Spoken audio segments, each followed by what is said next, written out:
Hello dear friends, welcome to target work study YouTube channel. इस video में देखेंगे army Agniveer GD से संबंधित मॉडल पेपर। दोस्तों, अगर आप आर्मी अग्निवीर जीडी का एग्जाम देने वाले हैं तो आप इस वीडियो को अवश्य देखिएगा, क्योंकि इस वीडियो में जो क्वेश्चनों को लिया है वो सिलेक्टेड और इंपॉर्टेंट क्वेश्चन रहेंगे। और एक और बात, क्योंकि हम लोग इस वीडियो में जितने भी क्वेश्चन करेंगे वो सभी के सभी क्वेश्चन सिलेबस के अकॉर्डिंग करेंगे, यानी कि 50 क्वेश्चनों को पूरा करने वाले हैं।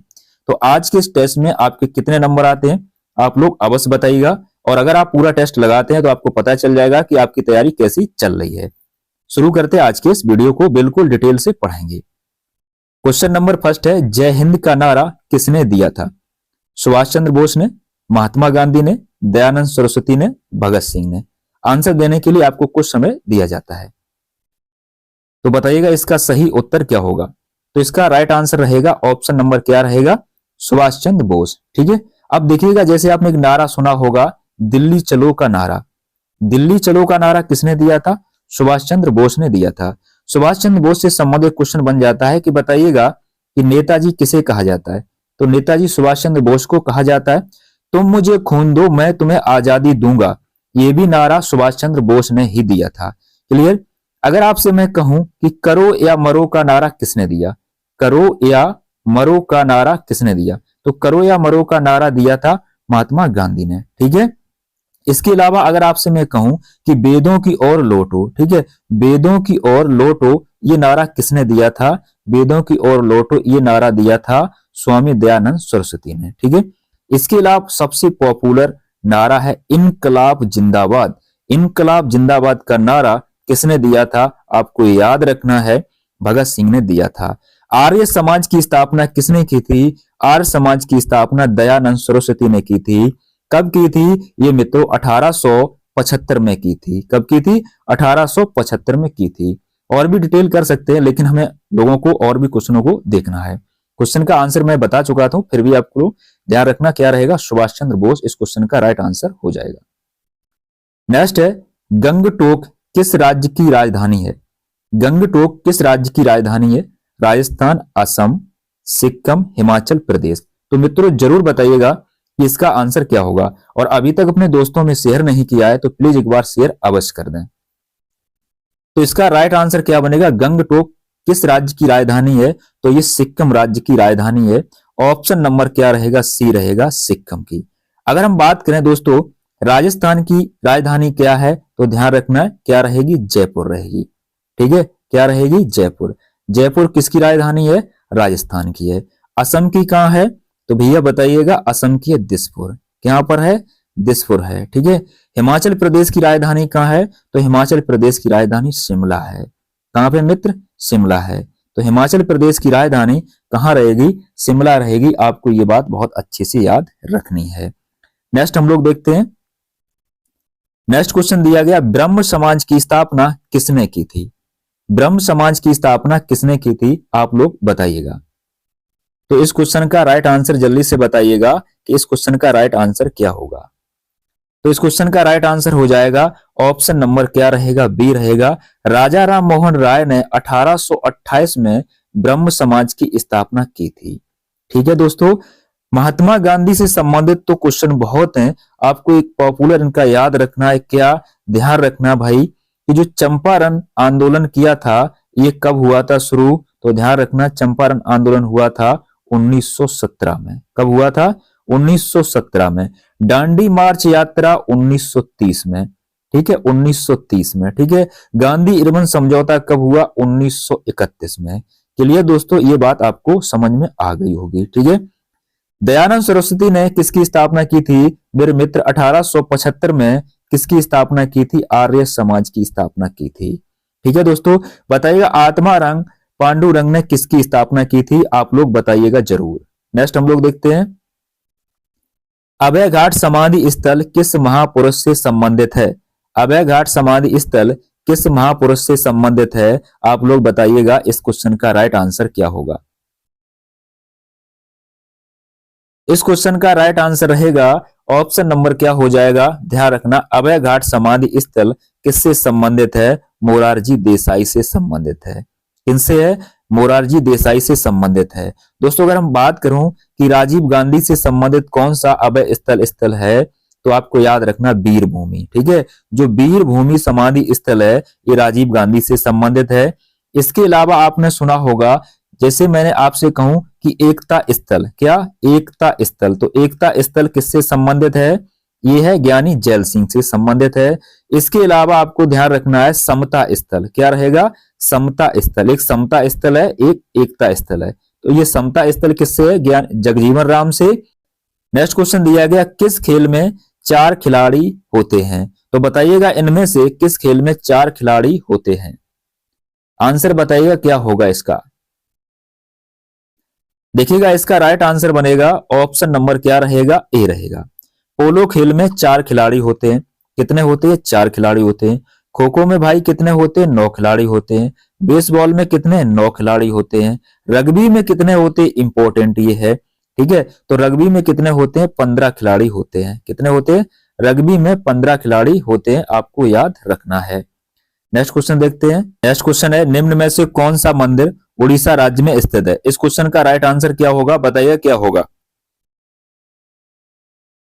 नेक्स्ट क्वेश्चन है, निम्न में से कौन सा मंदिर उड़ीसा राज्य में स्थित है? तो इसका सही उत्तर क्या होगा? क्वेश्चन का राइट आंसर होगा ऑप्शन नंबर ए, लिंगराज मंदिर उड़ीसा राज्य में स्थित है। कंदरिया महादेव का मंदिर कहां है? तो ये दोस्तों है मध्य प्रदेश में। ठीक है, दिलवाड़ा जैन मंदिर ये राजस्थान में स्थित है। कहां पर स्थित है? राजस्थान में। ठीक है, राजस्थान में स्थित है। इसके अलावा सोमनाथ मंदिर ये कहां पर है? ये गुजरात में स्थित है। ठीक है, ये इंपॉर्टेंट फैक्ट है, आपको याद रखने हैं। नेक्स्ट देखते हैं। नेक्स्ट क्वेश्चन दिया गया, भारत का सर्वोच्च नागरिक पुरस्कार कौन सा है? भारत रत्न, पद्म विभूषण, पद्म भूषण, पद्म श्री। इस क्वेश्चन का राइट आंसर रहेगा option number A, Bharat Ratna. दूसरा कौन सा है सर्वोच्च नागरिक पुरस्कार? पद्म विभूषण है। और तीसरा कौन रहेगा? पद्म भूषण रहेगा। और चौथा कौन सा रहेगा? पद्म श्री रहेगा। ठीक है दोस्तों, नेक्स्ट क्वेश्चन देखते हैं। नेक्स्ट है, भारत के पहले रक्षा मंत्री कौन थे? भारत के पहले रक्षा मंत्री कौन थे? इसका आंसर आप सभी को देना है। तो इस क्वेश्चन का राइट आंसर हो जाएगा ऑप्शन नंबर क्या रहेगा? सी रहेगा, सरदार बलदेव सिंह। ये इंपॉर्टेंट क्वेश्चन है। कानूनी मंत्री कौन थे? भारत के पहले कानूनी मंत्री कौन थे? भीमराव अंबेडकर थे कानूनी मंत्री। ठीक है, इसके अलावा अबुल कलाम आजाद ये कौन थे? भारत के पहले शिक्षा मंत्री थे। कौन थे भैया? शिक्षा मंत्री थे। इसके अलावा गृह मंत्री भारत के पहले कौन थे? तो गृह मंत्री थे, ध्यान रखना आपको, सरदार वल्लभ भाई पटेल। उम्मीद है ये बातें आपको कन्फर्म हुई होंगी। नेक्स्ट देखते हैं। निम्न में से गुजरात का लोक नृत्य कौन सा है? इनमें से गुजरात का लोक नृत्य कौन सा है आपको बताना है। तो इस क्वेश्चन का राइट आंसर हो जाएगा ऑप्शन नंबर बी, गुजरात का गरबा लोक नृत्य है। मोहिनी अट्टम किस राज्य का ये नृत्य है? तो ये केरल राज्य का है। किस राज्य का है? केरल राज्य का है। बिहू किस राज्य का है नृत्य? ये ध्यान रखना, ये असम राज्य का है। तमाशा कहाँ का है? महाराष्ट्र का है, यानी कि महाराष्ट्र का है। ठीक है, तो ये आपको याद रखने हैं। नेक्स्ट क्वेश्चन देखते हैं। नेक्स्ट है, भारत की राष्ट्रीय वृक्ष कौन सा है? भारत का राष्ट्रीय वृक्ष कौन सा है? तो इस क्वेश्चन का राइट आंसर बनेगा ऑप्शन नंबर क्या रहेगा मेरे दोस्त? ऑप्शन नंबर बी रहेगा, भारत का राष्ट्रीय वृक्ष बरगद है। कौन सा है? बरगद है। नेक्स्ट देखते हैं। नेक्स्ट क्वेश्चन है, राष्ट्रगान की रचना किसने की थी? राष्ट्रीय गान की रचना किसने की थी? क्वेश्चन का राइट आंसर बनेगा ऑप्शन नंबर सी, राष्ट्रगान की यानी कि जनगण मन। इसका सही उत्तर होगा रविंद्रनाथ टैगोर। वंदे मातरम के रचयिता राष्ट्रीय गीत के यानी कि बंकिम चंद्र चटर्जी हैं। डॉक्टर राजेंद्र प्रसाद, ध्यान रखना क्वेश्चन बनता है कि भारत के प्रथम राष्ट्रपति कौन थे? डॉक्टर राजेंद्र प्रसाद थे। नेक्स्ट देखते हैं। नेक्स्ट है, राज्यसभा का सदस्य बनने के लिए न्यूनतम आयु कितनी होनी चाहिए? 35 वर्ष, 30 वर्ष, 25 वर्ष, 40 वर्ष।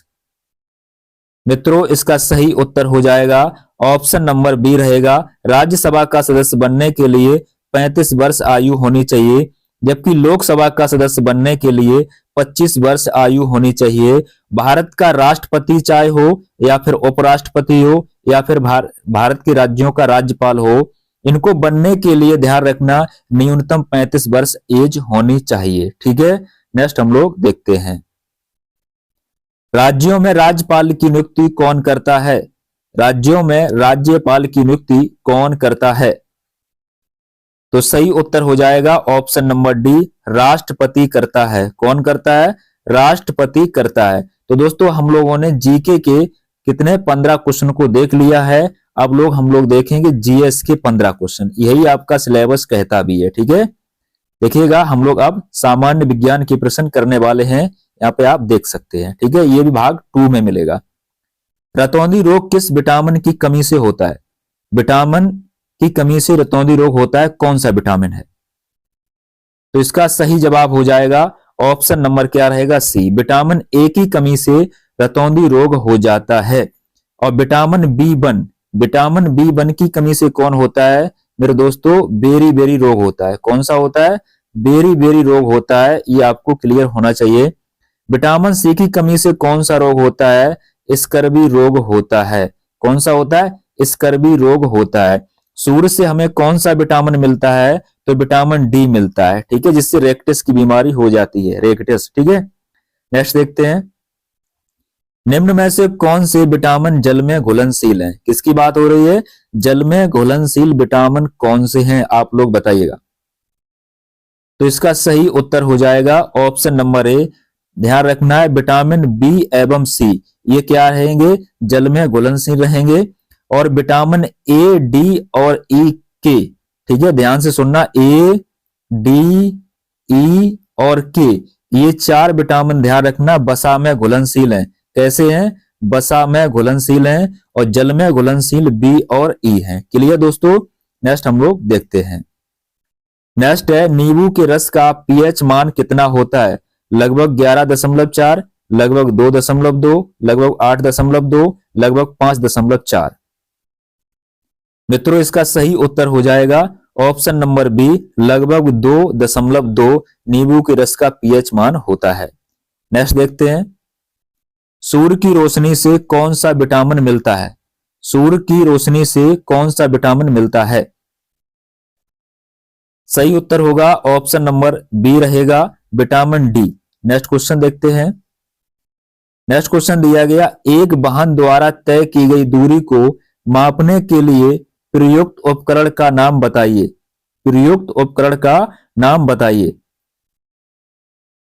क्वेश्चन का राइट आंसर रहेगा ऑप्शन नंबर ए रहेगा, ओडोमीटर। क्या रहेगा? ओडोमीटर। ठीक है दोस्तों, नेक्स्ट क्वेश्चन देखते हैं, क्या दिया गया है?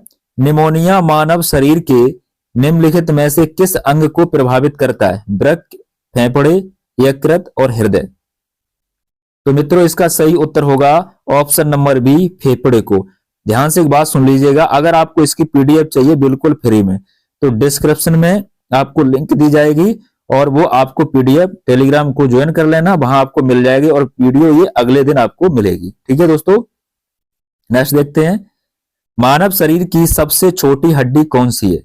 मानव शरीर की सबसे छोटी हड्डी कौन सी है?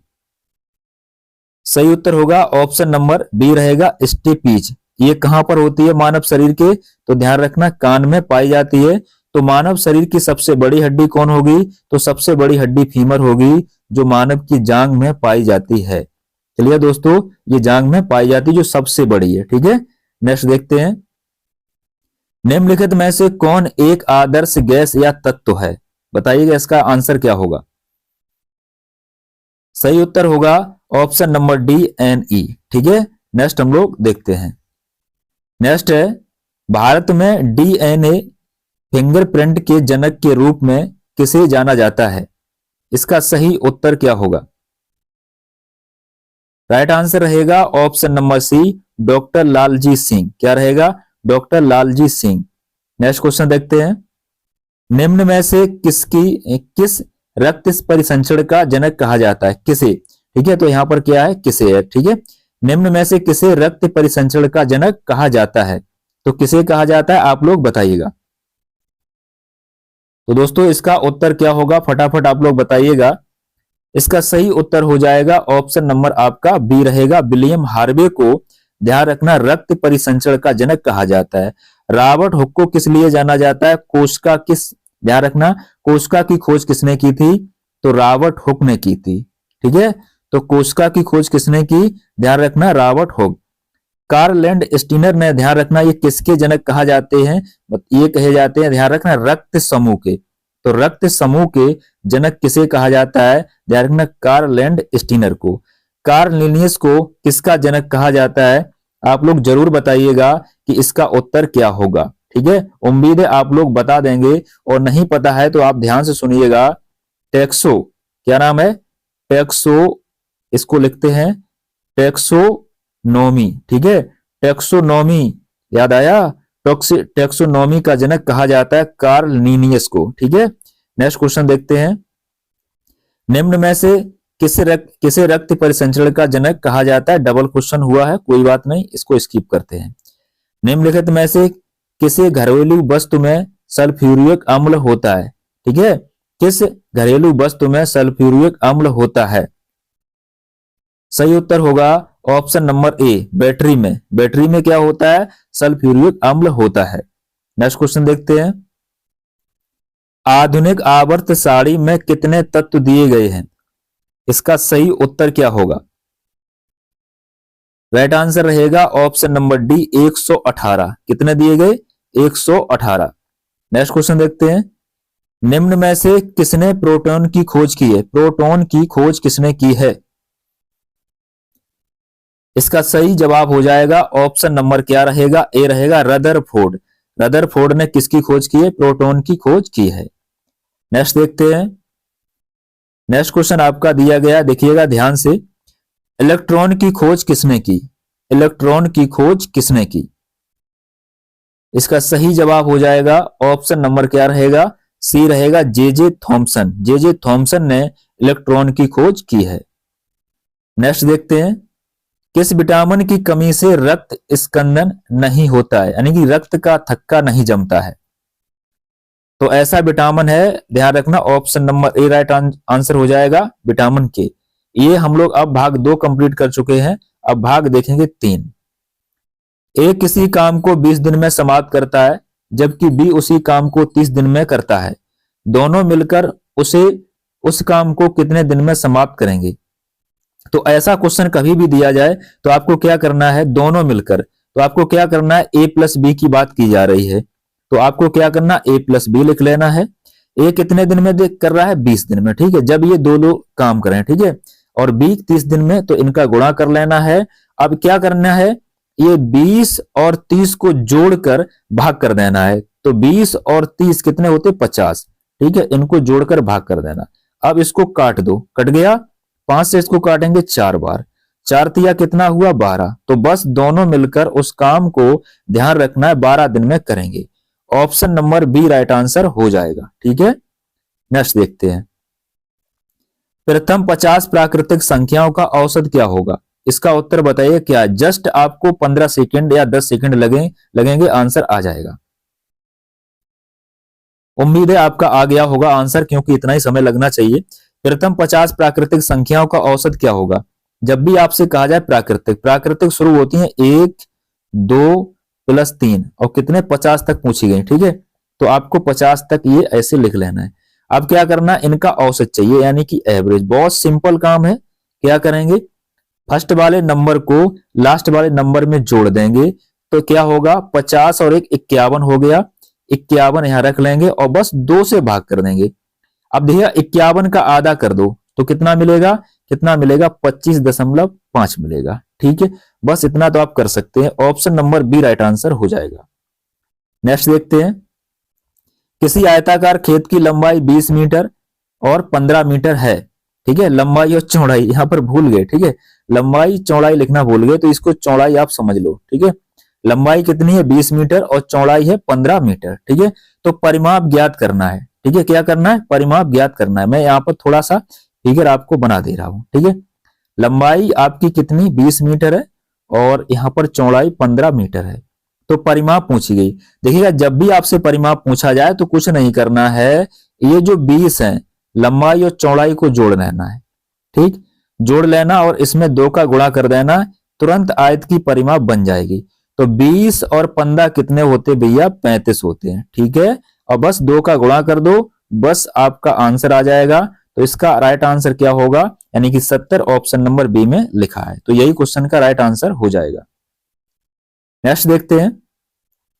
एक किसी वस्तु को 15,000 रुपए में खरीद कर 27,500 में बेच देता है। ठीक है, यहाँ पे लिखा भेज दिया। ठीक है, तो बेच देता है। ठीक है, उसको कितना लाभ हुआ? ठीक है, उसको कितना लाभ हुआ? इसने बेच दिया 27,000 रुपए में। ठीक है, 27,500 में। तो लाभ देखिएगा, लाभ बराबर क्या होता है? लाभ बराबर क्या होता है? सीधी सी बात है, चाहे फार्मूला पता हो या ना हो, बस आपको एक बात समझ में आनी चाहिए कि अगर आपने 15,000 रुपए कोई वस्तु खरीदी और 27,500 रुपया में बेच दी तो लाभ जरूर हुआ होगा। वो कितना हुआ? तो क्या करेंगे? बेची कितनी थी? 27,500 में। ठीक भैया, अब खरीदी कितने में थी? 15,000 में। बस ये घटा दो, जो भी आएगा वही तुम्हारा मुनाफा हो जाएगा। ठीक भाई, यहाँ पर जीरो, यहाँ जीरो, 5 में से जीरो गया कितना? 5, और 7 में से 5 जाएगा ये। ठीक है, तो क्या बचेगा? 2, और 2 में से 1 गया 1। तो 12,500 रुपया फायदा होगी, उसी का नाम है लाभ। ऑप्शन नंबर क्या हो जाएगा? बी राइट आंसर हो जाएगा। नेक्स्ट देखते हैं। सबसे छोटी सम अभाज्य संख्या कौन सी है? सबसे छोटी सम अभाज्य संख्या कौन सी है? इंपॉर्टेंट क्वेश्चन है। राइट आंसर रहेगा ऑप्शन नंबर डी। ध्यान रखना, 2 होती है सबसे छोटी सम अभाज्य संख्या। नेक्स्ट देखते हैं। 8,000 रुपए का 6 वर्ष में 10% की दर से साधारण ब्याज क्या होगा? तो साधारण ब्याज बराबर, आपने मेरा वीडियो ये देखा होगा तो मैंने बहुत आसान तरीके से बताया है। अगर आपने नहीं देखा है तो उसको आप देख लें। ठीक है, साधारण ब्याज बराबर होता है, ठीक है, इनको कहते हैं सिंपल इंटरेस्ट, यानी कि एसआई। साधारण ब्याज पूछा जाए, समय दिया जाए, मूलधन दिया जाए और दर दी जाए तो कुछ नहीं करना होता, बस ये काम करना होता है। राशि जो 8,000 है उसमें जो समय दिया गया गुणा करेंगे और दर का गुणा करेंगे। बस आपको 100 से भाग कर देना है। काट देंगे, 0 से 0 कटा और इससे ये काट दिया। बचा कितना भैया? 800 बचा है। और किसका? 6 का गुणा कर देना क्योंकि ये बचे हैं। तो 8 कितना होगा? 48 और डबल 0। ठीक है, तो ये आपका बन जाएगा 4,800। उत्तर option number C right answer हो जाएगा। नेक्स्ट देखते हैं। 6,000 रुपए पर 10% प्रति वर्ष की दर से 2 वर्ष का चक्रवर्ती ब्याज क्या होगा? देखिए, सबसे पहले जो 10% है इसको फ्रैक्शन बनाएंगे। कितना होता है? 1/10। ये आपका मूलधन रहता है, ये आपका मूलधन, और ये आपका चक्रवर्ती ब्याज बोला तो ब्याज हो जाएगा। अब देखिएगा, यहाँ पर 10 और यहाँ पे लिखेंगे 11। कैसे है 11? 10 में आप 1 को जोड़ देंगे। ठीक है, तो ये बनेगा मूलधन और ये बनेगा आपका मिश्धन, ऐसे। ठीक है, अब इसको मैं काट देता हूं, सीधा आपको बताता हूं। यहाँ पर लिखेंगे मूलधन, ठीक, लिख लिया, और यहाँ पर लिखेंगे मिश्धन। ठीक, तो देखिएगा जो 10% है इसका मतलब होता है 1/10। तो 10 ये लिखेंगे और 10 में 1 जोड़ेंगे 11, तो इधर लिख देंगे 11। 2 वर्ष दिया गया तो एक बार और लिख देंगे, ऐसे लिख दिया। इसका गुणा करेंगे इसका इसमें, तो कितना मिलेगा? 100। अब 11 का गुणा 11 हम करेंगे तो ये मिलेगा 121। हमें चाहिए सीआई, तो सीआई की वैल्यू पहले देखिएगा कैसे। 121 में से 100 निकाल दो तो भैया मिलेगा 21। ठीक, अब यहां पर कितना है? मूलधन 100, यहां पर कितना दिया? 6,000। तो अब क्या करोगे? 6,000 में कितने से भाग करोगे? 100 से भाग करोगे। अगर 100 से भाग करोगे तो 0 से ये 0, इस 0 से ये 0, बचा कितना? 60।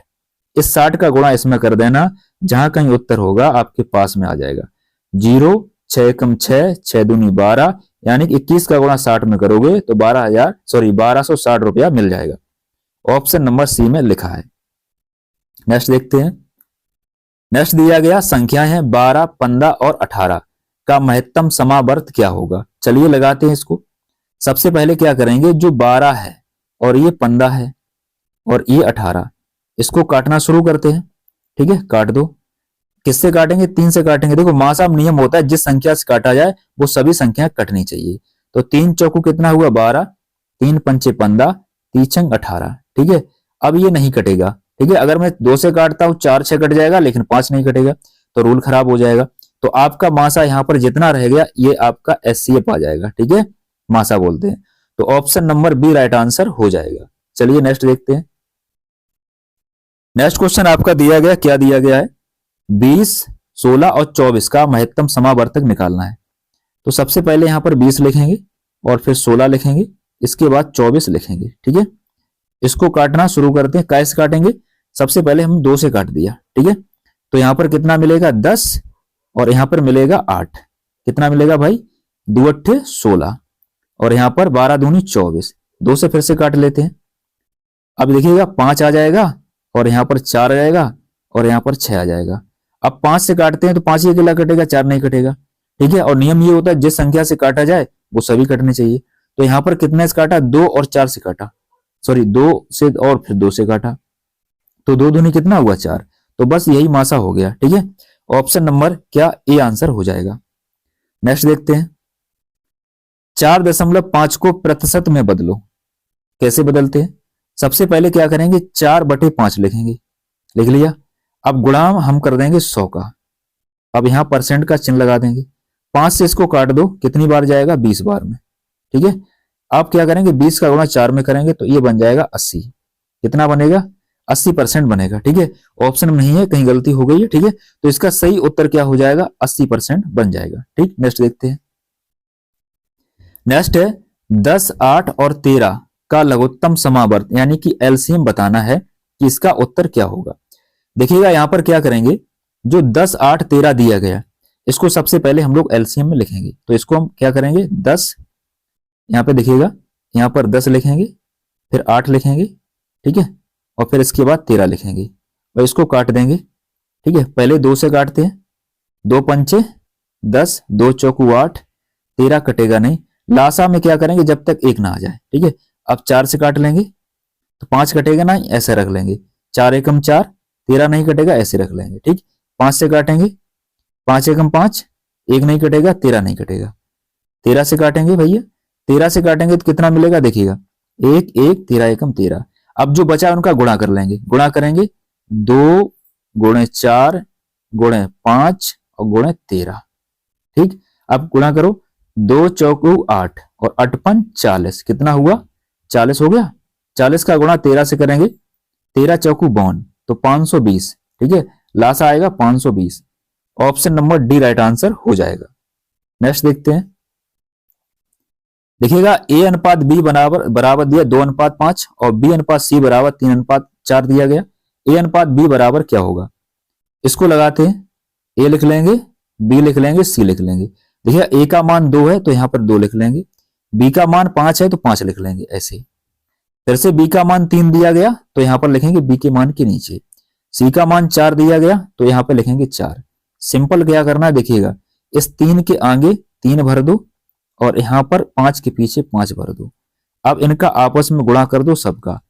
3 दूनी 6, अब 5 दिया 15। ठीक है, और यहाँ पर गुणा करेंगे तो 5 चौको 20। तो ये आपका आ जाएगा उत्तर। ठीक है, तो ऑप्शन नंबर क्या हो जाएगा? सी राइट आंसर हो जाएगा। समझ में आया कि नहीं आया? बताइएगा जरूर। नेक्स्ट देखते हैं। 15 पुरुष किसी काम को 18 दिन में समाप्त करते हैं तो 6 पुरुष उस काम को कितने दिन में समाप्त करेंगे? बहुत सिंपल। 15 पुरुष किसी काम को 18 दिन में करते हैं तो कुछ काम किया होगा, यहाँ है इतनी बात खत्म हो गई। ठीक है, अब आपके दूसरी बार बोली गया कि 6 पुरुष उस काम को कितने दिन में समाप्त करेंगे। कुछ नहीं करना है, 15 का गुणा 18 में कर देना है। 15 गुणा क्या करेंगे? 18। ठीक है, और दूसरी बार में क्या बोला गया? 6 पुरुष। ठीक है, तो 6 से भाग कर दो तो 6 तिया कितना हुआ? 18। 15 तिया कितना हुआ? 45। बस उत्तर आ जाएगा। Option number C right answer हो जाएगा। नेक्स्ट देखते हैं। यदि किसी वृत्त की त्रिज्या 7 सेंटीमीटर है तो उसकी परिधि क्या होगी? देखिए वृत्त की परिधि होती है, मैं शॉर्ट आपको तरीका बताता हूं। वृत्त की परिधि होती है, ध्यान रखना, 44/7 और गुणे आर। ठीक है, और वैसे इसका नाम अगर जानना चाहो तो 2πr होता है वृत्त की परिधि, उसका इसका मतलब यही होता है। ठीक है भाई, तो यहां पर क्या करेंगे? ऐसा कर लो 44/7, त्रिज्या कितनी देगी? 7, 7 से गुणा कर दो तो ये गया कट, बचा कितना? 44। तो इसका उत्तर आएगा ऑप्शन नंबर ए 44 आ जाएगा। और ऐसे भी लगाओगे तब भी इतना आ जाए तो ऐसे लगा लो, जल्दी आ जाएगा। तो गणित का काम खत्म। अब भाग नंबर आते हैं 4 पर, जो भी रीजनिंग है। देखिएगा यहाँ पर 2 से 9 बने, 9 से 28 बने, 28 से 65 और 65 से 126, फिर क्वेश्चन मार्क पूछा गया। ध्यान से देखिएगा, यहाँ पर 2, फिर इसके बाद 9, फिर इसके बाद 28, फिर बना 65। कितना बना? 65 बना है। ठीक है, 65 बना, ऐसे लिख लेते हैं। फिर 128, अब आपका क्वेश्चन मार्क है। 2 से देखिएगा ये कैसे बना। देखिए भाई 2 में क्या किया कि 2 का क्यू कर दिया। क्या कर दिया? 2 का क्यू। मैं आपको समझाता हूं। 2 का क्यू ऐसे, इस 2 का क्यू किया और इसमें 1 माइनस कर दिया, तो 2 का क्यू होता है भाई 8। सॉरी 1 जोड़ दिया है। क्या कर दिया? 1 जोड़ दिया। ठीक है, 1 जोड़ेंगे तो क्या मिलेगा? 9। क्लियर हुआ? अब यहां पर देखिए 2 का क्यू किया तब 9 मिला। अब हम 3 का क्यू करेंगे, 1 जोड़ देंगे। अब इसको 28 बनाएंगे, तो यहां पर क्या करेंगे? 3 का क्यू करेंगे और 1 ऐड जोड़ देंगे, तो यहां पर 3 का क्यू 27 होता है। 27 में 1 जोड़ोगे 28 हो जाएगा। ठीक है, 27 में 1 जोड़ोगे 28 हो जाएगा। अब 4 का क्यू करेंगे भाई, 4 का क्यू करेंगे इसमें, 4 का क्यू करेंगे आगे, तो 4 का क्यू में 1 जोड़ेंगे तो कितना मिलेगा? 65।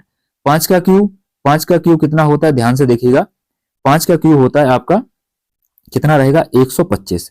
और 125 में भाई यहां पर कुछ गलती है लग रहा है। हाँ सॉरी, यहां पर कितना लिखा है?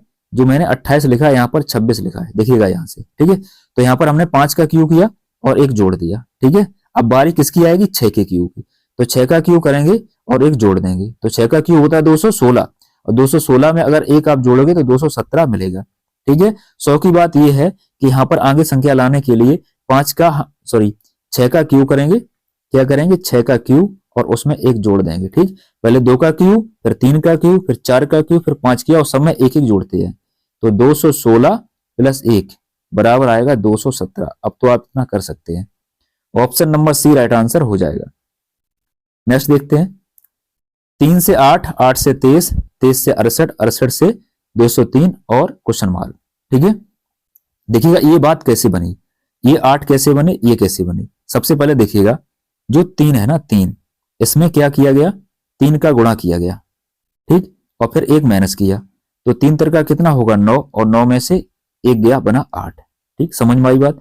अब 8 में हम क्या करेंगे? इस 8 में गुणा करेंगे 3 से, तो 8 दिया 24 बनेगा, और 24 में 1 कम कर दो तो कितना आएगा? 23 आएगा। क्लियर? ऐसे ही सब किया गया।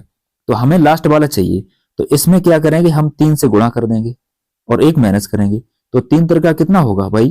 3 तर का 9 होगा, 0 और 3 दूनी 6, और 1 माइनस कर दो। ठीक, तो कितना बनेगा? 608 बनेगा। कहानी समाप्त। ठीक, option number C right answer हो जाएगा। नेक्स्ट क्वेश्चन आपका दिया गया 1369, 91, 36, 69, 13, 36, 91 क्वेश्चन मार्क। इसके ये ऑप्शन दिए गए, ये क्वेश्चन का आंसर आप सभी को करना है। नेक्स्ट देखते हैं। नेक्स्ट है 5, 2, 7, 9, 16, 25 और क्वेश्चन मार्क। इस क्वेश्चन को कैसे लगाया जाए आप लोग बताइएगा। देखिए इसमें बहुत आसान तरीका है। जो 5 और 2 हैं इन दोनों को जोड़ दो। 5 2 कितने हुए? 7, तो आगे वाली संख्या मिल गई। अब क्या करेंगे? जो 7 हैं इसमें हम क्या करेंगे? इन दोनों को जोड़ देंगे। इन दोनों को जोड़ेंगे तो 16 मिलेगा। अब क्या करेंगे? देखिएगा 9 को अब 16 में जोड़ेंगे ऐसे, तो क्या मिलेगा? 25 मिलेगा। अब 25 में हम क्या करेंगे? 16 को जोड़ देंगे, तो आगे वाली संख्या मिल जाएगी, तो कितना मिलेगा? 41। तो ऐसे ये क्वेश्चन को रखा गया। तो ऑप्शन नंबर कितना आ जाएगा? Option number A right answer हो जाएगा। नेक्स्ट क्वेश्चन देखते हैं। नेक्स्ट है 2 से 6 बना, 6 से 18 बना, 18 से कितना बना भाई? 54, और 54 से क्या बनेगा? तो इस क्वेश्चन को कैसे लगाते हैं? बहुत आसान है, इसमें कोई दिक्कत है नहीं और आप आसानी से इसको लगा भी सकते हो। देखिए 2 से क्या हुआ? 6 बना, तो इसमें 2 में 3 का गुणा किया गया, 2 3 6 हो गया। तो 6 में भी 3 का गुणा कर दो तो कितना बना? 18। अब 18 में भी 3 का गुणा कर दो भाई, तो कितना मिला? 54। अब 54 में हम 3 से गुणा करेंगे तो अगला पद मिल जाएगा। तो 3 चौकू 12 होता है, 3 पंचे 15 और 1 कितना होता है? 16। तो 116 आ जाएगा। Option number A right answer हो जाएगा। ठीक है दोस्तों, आपको ये वीडियो कैसा लगा आप लोग बताइएगा। Thank you.